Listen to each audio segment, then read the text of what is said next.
My name is Tania Isaac, and I'm originally from St. Lucia in the southeastern Caribbean.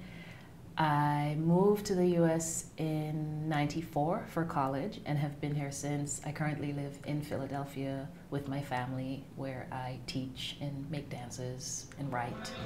This year at Bates, I'm teaching the dance hall technique class, and I'm teaching dance hall repertory. In the dance hall class, we're doing contemporary reggae, sort of big, full-bodied, very sinuous.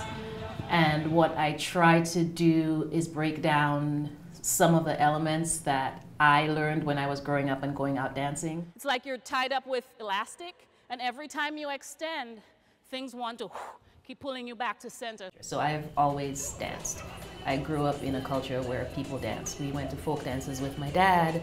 We went out dancing. High school was all about dance parties, Friday night, Saturday night, Sunday if you could stand it. I talk to my students about ideas of informal learning, and it's one of those things that you watch enough and you do enough that you start to figure out what it is, and then you practice and you practice and you practice, and eventually you find your own way of approaching it. In the repertory class, we are looking at similar things, the dance hall movement itself, but also just how stuff resides in their bodies, because it also changes, I think it changes what you do as a modern dancer, because you use different muscles in different parts. There's a different way that it feels, so I'm trying to get them used to sort of finding curves and things that live in the middle of your body as opposed to the lines and circles that we make. And I think what I'm doing is taking my solo material and setting it on them. So I'm going to see if I can create a group version of the solo that I just did. I was very excited when Laura called to ask me to be part of this year because it's her last year. And I'm performing in the gala, and I'm doing an excerpt from Crazy Beautiful. When I was 12, I loved physical geography, volcanoes especially. And I kept coming back to this idea of everything like builds up this pressure, breaks open, turns into something else, starts to build something else, and then reforms, and then does it again and again and again and again. So Crazy Beautiful became about that, like what happens when you fracture, when you give yourself permission to fracture. I love being at Bates.